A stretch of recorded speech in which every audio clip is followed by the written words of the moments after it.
What's going on, everybody? Welcome back to the channel. I appreciate you stopping by, spending a few minutes of your time here with me today. Do you believe in manifestation? What about manifesting people like your soulmate, your one true love, or something like this?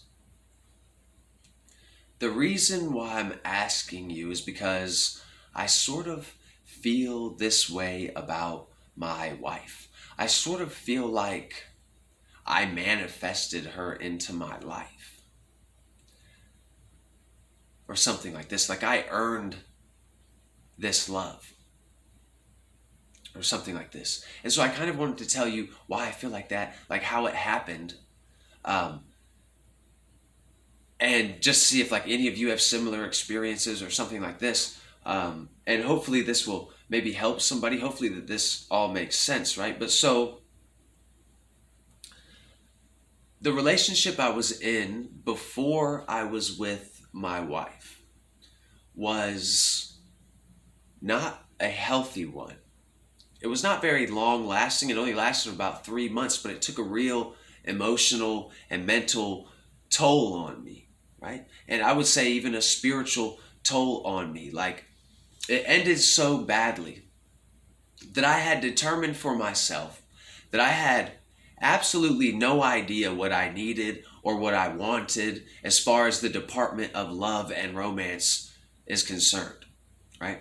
I was like, I am completely unworthy of like making my own decisions in this department. Like I just pursued something that I believed I wanted, and it turned out to be everything except that.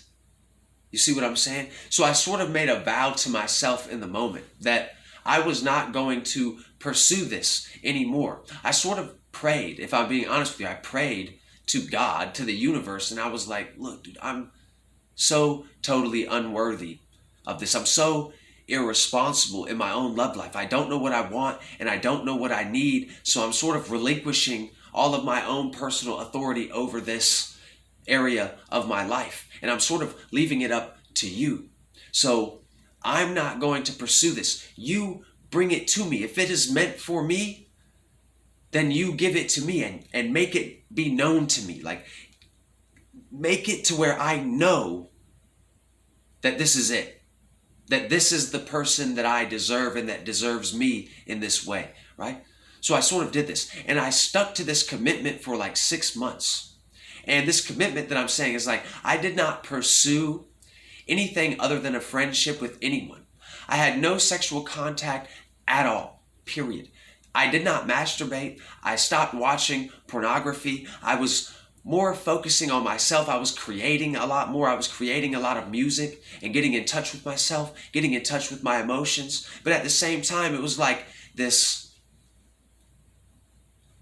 veil of like lustfulness was dropped away from me after about 3 months, where like, you know how sometimes as a man it's difficult to have a conversation with a woman and look at her in her eyes. Your eyes may wander to certain parts of her body, or when people walk by, you can't help yourself. You must sort of like inspect them in this oddly but natural, like sexual way. We like sexualize women.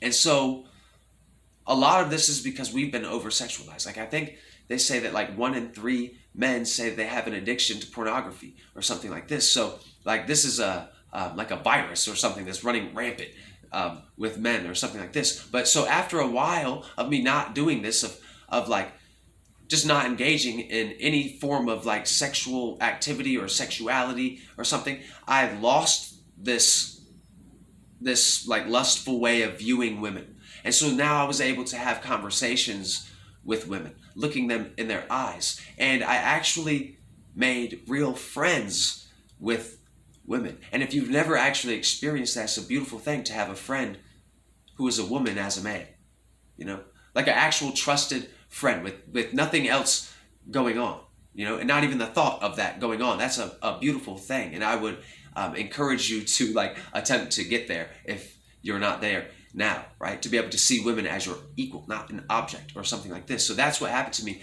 It was like I had reached this point where I could have walked into a room full of naked women and been unaffected sexually. I would have been able to just hang out and have conversations and just chill just like they were doing, and I wouldn't have been disruptive at all, right? And my own biological systems would have stayed in line, you know what I mean? I wouldn't have been showing any signs of physical arousal or anything, because there was none. And it was like this way, it was like a blank slate. Everyone was the same to me now when I looked out into the world. Men and women, they were equal, right? And I found them all to be beautiful, equally unique, right? And I was exploring them, but as friends, nothing else. And that was like a stage for me. Like that was like a big, like I don't know what I'm trying to say, a big jump in consciousness or something. It opened up a whole new world for me, right? And then I saw a woman. I was in like a group setting, a lot of mutual friends around, and then someone new showed up. A new woman showed up, and when I saw this new woman, I was like frozen in my tracks. I started to shake and things. I was like, there's something different about her. And I didn't know really what was going on, but I knew that I was really interested and I wanted to talk to her, but I couldn't speak. I couldn't take a step closer to her. I wanted to run in the other direction. And I remember telling my friend, I was like, yo, do you see that girl over there?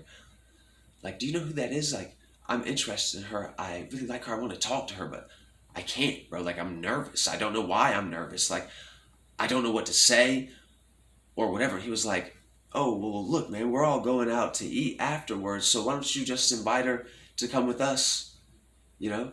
And I was like, oh, okay. He said, look, go inside, grab 2 cups of water, bring her one, and then ask her if she would like to come with all of us out to eat after. And I was like, oh, dude, that's a good idea. So I go in there, I get the 2 cups of water, and I go to bring her one. She's gone. Disappeared, bro. Into thin air. Gone. And so I sort of like missed this opportunity, but I did my like detective thing. I was trying to figure out who she was. And I found out her name, and I like found her on Facebook. And I messaged her, I introduced myself and said, this is who I am or whatever. She said, oh, okay, nice to meet you. And I was like, yeah, sorry, I was trying to, invite you out to eat with everybody. And she said, oh, well, actually, I'm a little busy today, but next time, if, you guys are going out, then shoot me a text, give me a call, and she gave me her phone number. And I was like, okay, cool.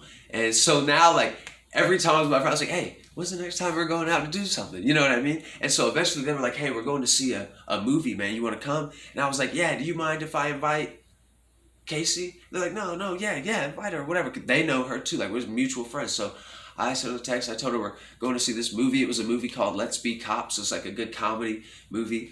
And we went to this movie together with the friends. We watched it. We had a good time.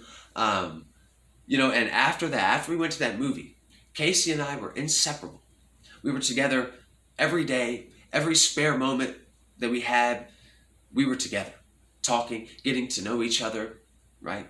And we had sort of like agreed with each other to take this slow. Like, I was just honest with her. I told her, like, look, I can't lie to you. I'm attracted to you, like, in a powerful way, but I just had this like shitty relationship. I want to make sure that I'm ready for this. So I kind of want to take things slow with you. And she felt the exact same way. And I wanted to just be open and be honest with her. And that's exactly what I did. And it worked out for the best, right? So she told me the same thing. And so we took it slow. We just were building our relationship as friends from this point on. But we both knew that there was something extra going on in the background, right? And we were like messaging all the time, like on Facebook Messenger, telling each other about ourselves and things like this. And we were getting closer, is the point I'm trying to make. We were getting closer to each other. And after about like 6 months of this was 6 months into my vow of celibacy. Okay, 6 months after I had committed myself to the vow of celibacy, I met my wife. All right. Okay, so as we were working, ourselves closer together, after about 3 months, when things were like really close to, like, I felt like I was falling in love for her. Like, I kind of felt like that from the beginning, but I had put off saying anything about it until now, and I feel like I'm going to fucking explode if I don't tell her how I feel. Okay, so I'm thinking about this heavily. It's on my mind. I had applied for a job recently in this same time frame, right? And I could apply for the job because Casey was like helping me out with rides and stuff like that. Like, she could help me get to work on the days that I couldn't get a ride from somewhere else. So it opened up a lot of my availability. And so I applied for this job. And my background check took like 6 weeks to come back, right? So one night, at around the 6-week mark of my background check for this job, one night I had just got done talking to Casey. We had just finished up like saying goodnight on Facebook Messenger. It was close to like 12:30 or midnight or something like this when we said goodnight. And around 1 o'clock, my phone rang. And it was somebody I knew, a girl that I knew. I picked up the phone, and this girl was like, "Hey, how's it going? I'm riding around with so-and-so." And I was like, "Okay, that's cool. What's up?" And she was like, "Well, we were just kind of wondering if you would be down for a threesome." And like mentally, sort of my jaw dropped. I was like, "What? Like, this never happens to me. Like, why are you calling me, asking me if I want to have a threesome?" Like, it was so confusing. It was so out of the blue, so out of the ordinary. And at 1 o'clock in the morning, I'm like, what's happening? But I thought of Casey, and I said to myself, I was like, no. And so I told them, I was like, listen, like, I really appreciate the offer. You know what I'm saying? Like, that really doesn't happen to me that much. I'm kind of flattered. And in the past, maybe I would have taken you up on the offer, but right now I'm trying to do things different, so I appreciate it, but no. And we got off the phone. 5 minutes later, my phone rang again. And I was like, what the heck? So I picked up, I answered it. And it was a friend that I had who was the hiring manager at the place I had put in the application, right? So he called me at like almost 1:30 in the morning to tell me that my background check just went through. He just got the email, and he just was so excited to call me and tell me that I got the job. And I was like, oh shit, dude, all right, appreciate it. You know what I mean? And then a few days later, I told Casey how I felt about her. She told me she felt the same. You know what I mean? And we've been going strong for like 8 years. We've been married. We've got the kid and all this. And I feel like I made these sacrifices. Like, I feel like I almost went step by step to like bring her into my life. It was like I was making myself ready, right? By taking this vow of celibacy. I'm saying, look, bro, I'm ready for the one. So I'm going to stop sleeping around. I'm going to stop dating around, and I'm trying to find the one. Like, I'm ready for her. That's why I'm not giving myself away to anyone else, because I'm waiting on her, right? So I did that, and I stuck to that. I stuck it through, and then I met her. And then I was tested. It was like before we were going to really hit things off, me and Casey, before we were really going to start our life together, I had to be tested, right? And that test came through the phone when the girl called and asked me if I wanted to have a threesome with her and her friend. And I declined it, right? And then immediately I was rewarded with the job, the news that I got the job. And then me and Casey just went on to flourish. You know what I mean? And I feel like I earned it. Like, if I would have given in to that, I still could have tried to pursue things with Casey. But because we were all in a mutual friends thing, you know how things go. Things get around like that. So somebody probably would have found out. That probably would have gotten back to Casey. And it's like, if I would tell you now that I think that I love you, that you're like the one for me, how stupid would I look? I just had a threesome with 2 other girls 2 weeks ago. So obviously I'm not ready for the one.